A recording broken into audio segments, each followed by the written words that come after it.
성도들이 하는 기도 제목을 보면 알 수가 있습니다. 그 기도 제목에는 성도들이 구하는 간절한 복이 무엇인지, 그 성도들이 원하는 가치가 무엇인지 나타나 있기 때문에 그렇죠. 제가 한 교회, 대형교회 집회를 하러 갔는데 양쪽에 성도들의 기도 제목이 이렇게 쓰여져 있었습니다. 기도 제목을 보니까 대학 합격, 취업, 무병장수, 이제 이런 기도 제목이 있었습니다. 근데 제가 그 기도 제목을 보는 순간 제가 국내를 여행하던 중에 지나던 한 사찰에 보니까 기와장들이 딱 있었는데 그 기와장에 쓰여 있는 기도 제목과 일치하는 것이었습니다. 물론 우리가 이 세상의 필요를 위해서 기도할 수 있습니다. 하지만 예수께서 마태복음 오늘 본문에 있는 6장 31절과 32절에서 그런 거 염려하지 말고 그런 거 구하지 말고 이건 다 이방인들이 구하는 것이야. 하나님 아버지께서 이것이 너희들에게 필요한지 다 알고 계셔 라고 말씀하십니다.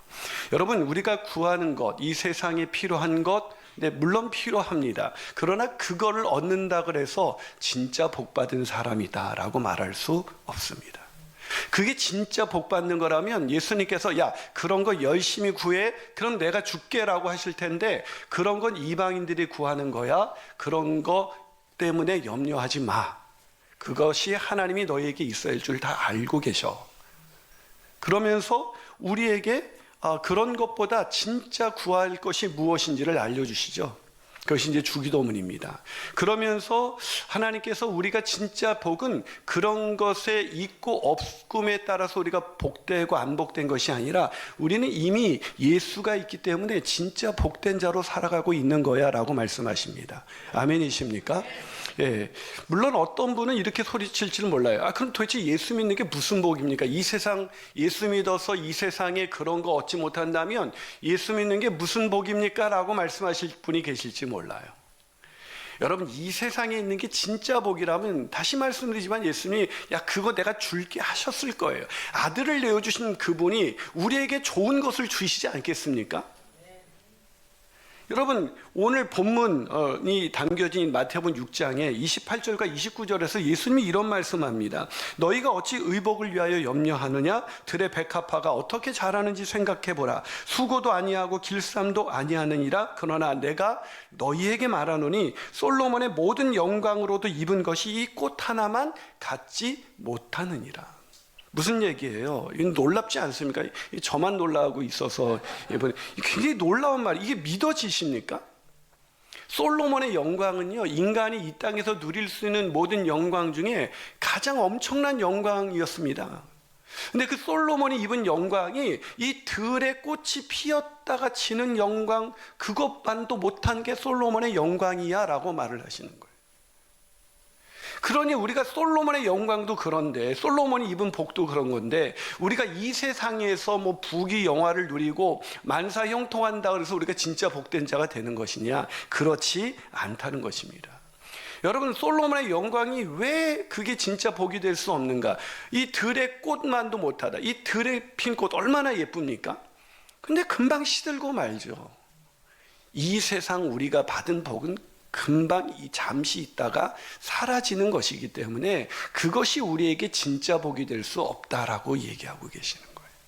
그런데도 안타깝게도 우리가 보기에는 그 영광이 너무 어마어마해 보이고 그 복을 가진 사람만이 진짜 복을 가진 사람처럼 보이니까 맨날 하나님께 와서 무병장수, 취업, 대학 합격 맨날 이런 거 구하면서 그런 거 하나님이 주시지 않으면 난 왜 이렇게 박복한 인생을 사는, 난 왜 이렇게 예수 믿어도 잘 되는 일이 없는 거야, 이런 어처구니 없는 일들을 하면서 자기가 얼마나 복받은 자인지 모르고 마치 세상에서 가장 비루한 자처럼 그렇게 살아가는 성도들을 볼 때 얼마나 가슴이 아픈지 몰라요. 여러분, 예수 믿어서 우리 안에 예수가 있다, 복음이신 예수가 있다, 예수를 얻은 자는 이 세상 그 무엇과도 바꿀 수 없는 엄청난 복을 누리는 사람인 줄 믿으시기를 주님의 이름으로 축복합니다. 근데 이게 여러분 아멘 하셨지만 진짜로 이게 내 마음속 깊은 곳에서 정말 깨달아져서 아멘을 하면 우리가 부하든지 가난하든지 아까 찬양 부른 것처럼 무명이든지 실패하든지 그것이 우리 인생을 그렇게 힘들게 하지 않아요. 근데 우리가 그런 것 때문에 여전히 힘들고 그런 것들을 구하면서 이렇게 살아가고 있다면 말은 아멘하고 있지만 여전히 우리 안에 예수를 믿는 이 복이 내가 얼마나 큰 복인지 제대로 모르고 있다는 것입니다. 저는 오늘 본문을 통해서 우리 안에 예수가 있는 것, 이것이 우리가 세상 그 무엇과도 바꿀 수 없는 가장 복받은 자인 것을 깨닫게 되시기를, 그래서 진짜 복을 누리며 살게 되시기를 주님의 이름으로 축복합니다. 자, 그렇다면 그 복음을 가진 그런 복된 교회, 복된 성도로 살기 위해서 우리는 어떻게 해야 될까요? 어떻게 그걸 깨달을 수 있을까? 첫 번째로 보물을 하늘에 쌓아두는 교회가 되지 말아야 합니다. 죄송합니다. 제가 거꾸로 했네요. 제가 이제 보물을, 제가 정신이 없어요. 보물을, 제 진심을 제가 얘기한 것 같아요. 제 진심. 저도 사실은 땅에, 하늘에 쌓기보다는 땅에 쌓기를 원하는 제 마음이 이제 들통이 나버렸습니다.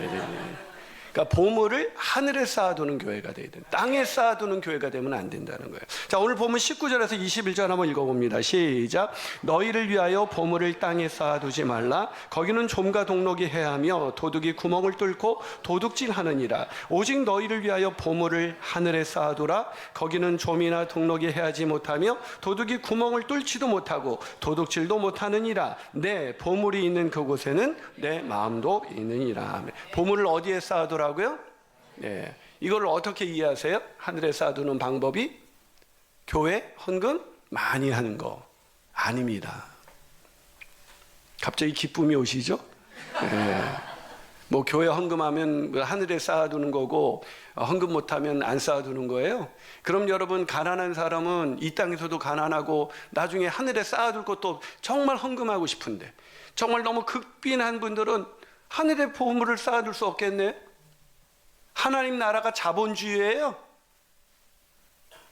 무슨 성경을 여러분 하늘에 쌓아두기 위해서 헌금 많이 하십시오. 이거 사기꾼입니다, 그거. 무슨 하늘에 쌓아두는 방법이 헌금하는 거예요. 헌금은 여러분, 이 교회가 운영이 돼야 되지 않습니까? 하나님의 나라 사업을 하기 위해서. 이게 월세도 내야 되고 또 사역하기 위해서 필요한 물질이 필요하니까 우리가 하나님이 주신 것 믿음으로 고백하면서 같이 이렇게 쓰는 거지. 뭐 그 헌금하면 막 하늘에도 내가 부자가 돼가지고, 그러니까 인간의 욕망이 이 세상에서도 부자고 하늘에서도 부자로, 이렇게 물질적인 부자로 살기 위한 이 더럽고 추한 욕망을 막 부추기면서 교회 헌금하면 그게 하늘에 쌓아두는 것입니다. 아닙니다. 아니에요. 혹시 오늘도 그렇게 하셨습니까? 재정팀에 가서 좀 돌려달라고 좀 하시기 바랍니다. 그런 거 아닙니다, 여러분. 여러분, 이 여기서 하늘의 보물은 그런 걸 쌓아두는 건 그런 게 아니에요. 이걸 이해하기 위해서 마태복음 13장 44절 보면 천국은 마치 밭에 감추인 보화 같다. 그러면서 이걸 발견한 사람은 돌아가서 기뻐하면서 돌아가서 자기 소유를 다 팔아 그 밭을 사느니라. 이것도 예수 믿으려면 또 물질 다 팔아가지고 또 교회에 헌금하고 그런 뜻 아닙니다. 그런 뜻 아니에요. 뭐 이단들이 막 그렇게 하지 않았습니까? 근데 교회도 뭐 적지 않게 은근히 막 교회 헌금하면 하나님이 복 주시고 헌금 안 하면 복 안 주시고 그렇지 않습니다, 여러분. 있어야 할 줄 아느니라 얘기하시잖아요. 여러분, 여기서 이 마태복음 13장은요, 천국은 어떤 곳인가? 그 천국의 비밀을 예수님께서 비유로 설명해 주시는 것입니다. 천국의 비밀이 무엇입니까? 천국은 감추인 그 보화가 감추어진 그런 밭과도 같다. 그럼 감추어진 보화가 누구예요? 예수 그리스도이십니다. 아멘이십니까? 이 천국은 밭에 감추인 보화, 그 예수 그리스도를 발견한 후에 돌아가서 자기 소유를 다 팔아서 가난 나눠주고, 그리고 가난한 팔아서 그 예수를 사는 거예요. 그러면 이게 다 내 물질 다 헌금해야 예수 믿느냐, 이런 것도 아닙니다. 이런 거 자꾸 그렇게 이해하지 마세요. 여러분, 보물, 이 돈이라는 건, 재화라는 것은요, 인간의 노동의 가치, 인간의 수고, 인간의 행위를 통해서 얻게 되는 게 돈이잖아요. 그러니까 그게 소유잖아요. 그러니까 여기서 말하는 모든 소유라는 것은 내 행위, 내 수고, 내 노력으로 얻은 나의 의, 그거를 다 버리고 예수 그리스도께서 우리 의를 다 이루셨기 때문에 하나님의 의인 예수를 믿는 믿음으로 우리를 의롭게 하신 것을 깨달은 사람은 내 행위로 내 의를 쌓으려는 것을 다 버려두고 오직 예수 그리스도, 하나님의 의인 예수 그리스도를 믿는 믿음으로 살아간다라는 뜻입니다. 이게 그런 얘기인 거예요. 그래서 보물을 하늘에 쌓아두라, 이 얘기는 무슨 얘기입니까? 예수 그리스도, 우리의 감추어진 밭에 감추인 보화이신 예수 그리스도를 더 알아가는 인생, 그분을 의지하는 인생, 하나님의 의인 예수 그리스도를 믿는 믿음으로 인해서 풍성하고 부유한 인생 사는 그 사람이 하늘에 보물을 쌓아두는 사람인 것입니다. 그러게 사랑하는 여러분, 그런데 이 땅에서 예수 믿는다면서도 이게 그냥 하늘의 보물을 쌓아두는 게 아니라 땅의 보물을 쌓는 거예요. 땅의 보물을 쌓는 사람이 어떤 사람입니까? 내가 헌금 좀 하고 봉사 좀 했으니까 하나님이 나에게 복을 주시겠지. 이게 땅의 보화를 쌓는 사람이, 그게 하늘의 보화를 쌓는 게 아니라, 그게 뭡니까? 자기의, 내가 이 정도 했으니까 하나님께 나는 복받을 자격이 있어. 그 자기 수고로 인해서 하나님께 뭔가 얻으려고 하는 거, 이게 땅의 보화를 쌓는 거예요. 자기 의의를 쌓아가는 사람, 이 사람 어떻습니까? 이 좀이 있습니다. 동록이 이게 해서 도둑이 있습니다. 그걸 다 뺏어가요. 그게 무슨 얘기입니까? 아무리 자기 의를 쌓으려고 다 도둑질하고 좀이 있어서 그거 쌓을 수가 없다. 내 의를 통해서, 내 행위를 통해서 내 소유를 늘려가는 그것은 쌓아지지가 않아. 우리는 그렇게 의를 쌓아갈 수 있는 존재가 아니라 오직 하나님의 의인 예수 그리스도, 밭에 감추인 보화이신 예수 그리스도를 통해서만 우리는 의롭게 될 수 있습니다. 아멘이십니까? 그게 하늘의 보화를 쌓는 거예요. 하늘의 보화를 쌓는 저 여러분이 되시기를 주님의 이름으로 축복합니다. 두 번째로, 복음을 가진 진짜 교회, 진짜 복된 교회가 되려면 우리가 어떻게 살아야 되는가? 그것은 눈이 성한 그런 교회가 되어야 됩니다. 눈이 성한 성도, 그런 교회가 되어야 됩니다. 오늘 보면 21절과 23절, 눈은 몸의 등불이니 그러므로 내 눈이 성하면 온몸이 밝을 것이요 눈이 나쁘면 온몸이 어두울 것이니 그러므로 내게 있는 빛이 어두우면 그 어둠이 얼마나 더하겠느냐. 무슨 얘기예요? 우리 어떤 교회가 되어야 된다고요? 눈이 성한 교회, 눈이 성한 성도. 여러분, 이게 눈이 성하다, 이게 무슨 얘기냐? 이게 아까도 얘기했지만 밭에 감추인 보화는 눈이 성한 사람만 발견할 수 있어요. 눈이 어두운 사람은 예수를 보고도 예수가 그리스도인 줄 모르고 예수를 믿는 게 가장 복된 건지를 몰라요.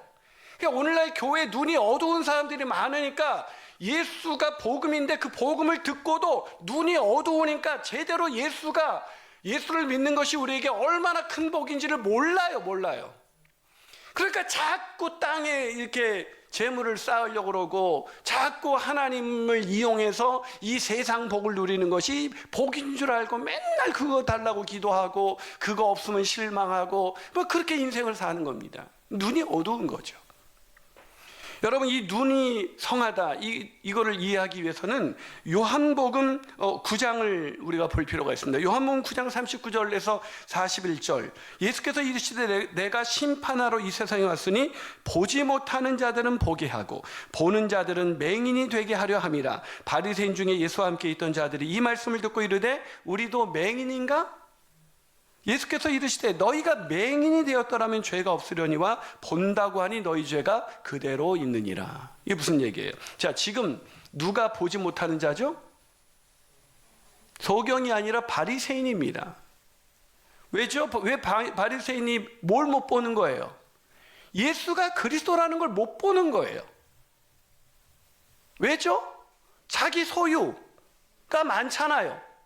실제로 바리새인은 자기 의를 쌓아서 심령이 가난한 자가 복이 있는데 마음이 부유했을 뿐만 아니라 실제로 재물도 많았습니다. 바리새인들이 왜 맹인입니까? 본다고 하니 못 보는 겁니다. 본다고 하니 못 보는 거예요. 하나님, 나는 볼 수가 없는 죄인 중에 죄인입니다. 나는 내 힘으로는 예수가 그리스도라는 걸 깨달을 수가 없습니다.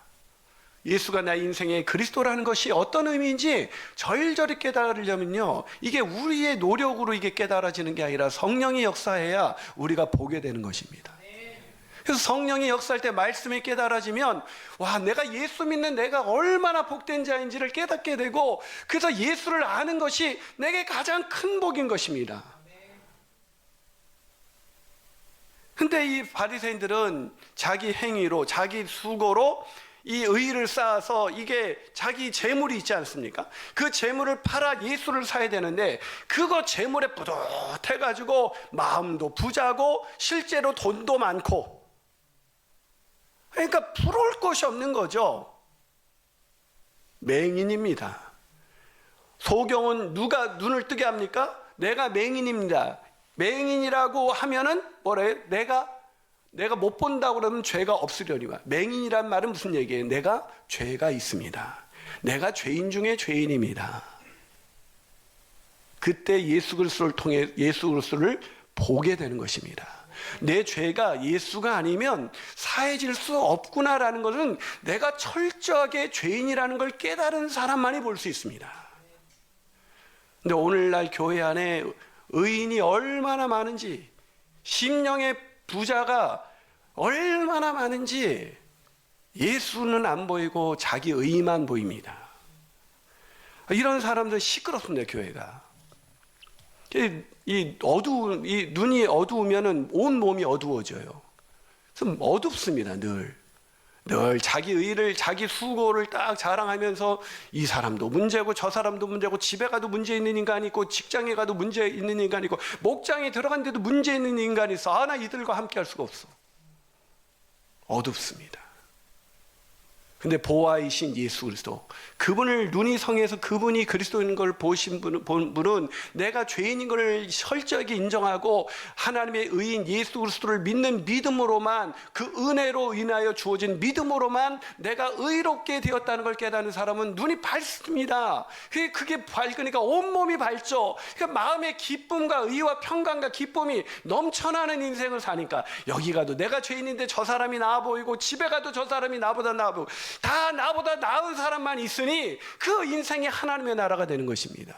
그 마음에 하나님의 의와 평강이 가득한 인생, 부요한 인생, 풍성한 인생, 진짜 복된 인생이 되는 것입니다. 그런 인생 사시기를 주님의 이름으로 축복합니다. 마지막으로 복음을 가진 진짜 교회로 우리가 어떻게 해야 그런 교회로 살 수 있을까요? 마지막 세 번째, 하나님만 섬기는 교회가 되어야 됩니다. 하나님만 섬기는 교회. 자, 오늘 본문 24절 한번 읽어봅니다. 같이 읽어볼까요? 시작. 한 사람이 두 주인을 섬기지 못할 것이니 혹 이를 미워하고 저를 사랑하거나 혹 이를 중히 여기고 저를 경히 여김이라. 너희가 하나님과 재물을 겸하여, 아멘, 겸하여 섬기지 못하니라. 뭐를요? 하나님과 재물. 자, 여러분, 진짜 복된 교회는 하나님과 재물을 겸하여 섬기지 않습니다. 아니, 이게 섬길 수 없습니다, 여러분. 제가 하나님을 섬긴다는 건 뭐예요? 내가 죄인인 것을 인정하고 내 죄를 사하신 예수 그리스도가 아니면 나는 의롭게 설 수 없습니다. 이게 하나님만 섬기는 거거든요. 근데 재물이 뭐라고 했어요? 자기의 수고와 행위로 얻어낸 가치가 재물이라고 그랬잖아요. 그렇게 쌓은 의가 재물이라고 그랬잖아요. 그러니까 자기 행위로 의롭게 되었다고 생각하는 사람은 하나님의 의인 예수 그리스도를 받아낼 수가 없는 것입니다. 하나님의 의인은 오직 어떤 은혜로만 주어지기 때문에, 내가 죄인이라는 걸 철저히 인정하는 사람, 내가 보지 못합니다라고 인정하는 사람, 내가 심령이 가난합니다라고 인정하는 사람만이 예수 그리스도를 얻을 수가 있기 때문에, 자기 행위로 의를 쌓는 이 재물을 섬기는 사람은 절대로 하나님 섬길 수가 없습니다. 그 말입니다.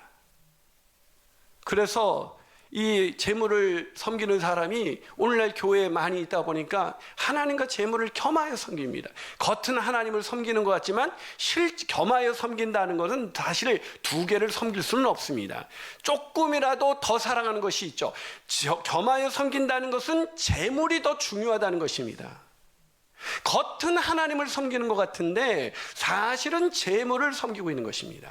겉은 하나님의 은혜로 인하여 믿음으로 삽니다라고 말을 하면서 실제로는 뿌듯한 것입니다. 여러분, 이게 하나님만 섬기는 사람은 어때요? 교회 와서 수고하고 헌신하고 봉사하고 막 헌금 들어도 와, 집사님 대단해요 라고 얘기해도 그건 제가 한 게 아닙니다. 그건 제가 한 게 아닙니다. 그냥 말로만 립 서비스만 그런 게 아니라 마음속 깊은 곳에서 저는 무익한 종입니다. 제가 주가 마땅한 저에게 저를 통해서 그 일을 행하신 것이 은혜이지 저는 행한 것이 없습니다. 그런데 재물을 겸하여 섬기는 사람은 어떻게 해요?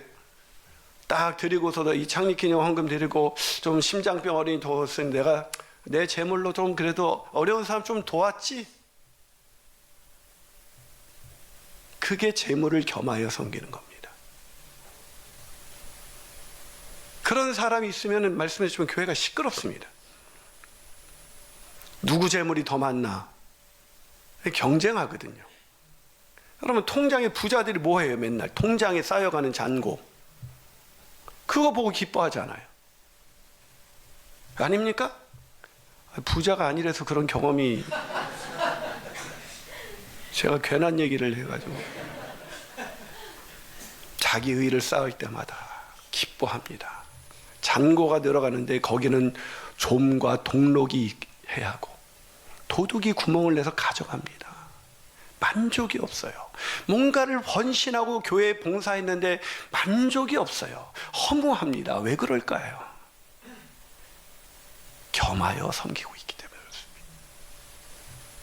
진짜 하나님만 섬기면 이 모든 것을 더하시라. 먼저 오늘 본문 33절, 본문 뒤에 그런즉 너희는 먼저 그 나라와 그 의를 구하라. 그리하면 이 모든 것을 너에게 더하시리라. 이것도 어디에 꽂혀 있어요? 더하시리라. 하여튼 인간들이 이 말씀을 잘못 겸하여 섬기는 사람은 이 말씀도 어떻게 이해하냐면 이렇게 하면은 세상의 것을 더 준다는 말이지, 그래서 해요. 그런 뜻이 아닙니다. 하나님의 나라와 의를 구한다는 게 뭐예요? 하나님의 나라를 구한다. 하나님의 통치, 하나님의 다스림, 자비와 사랑이 끝이 없는 하나님이 날 다스릴 때 우리 인생에 얼마나 의와 평강과 기쁨이 넘쳐나는 인생을 살겠습니까? 하나님의 나라와 의, 내가 만들어낸 의, 내 재물이 아니라 하나님 나라의 의인 예수만 구하는 인생, 예수로 충만한 인생. 난 예수로 충만하네. 이게 그냥 불러 제끼는 노래가 아니라 내 안에서 예수로 충만할 때 세상이 알 수 없는 그 놀라운 진짜 복을 누리는 그런 인생이 되는 것입니다. 진짜 복을 누리시기 원하십니까? 하나님만 섬기는 그런 복된 성도, 복된 교회로 사시기를 주님의 이름으로 축복합니다.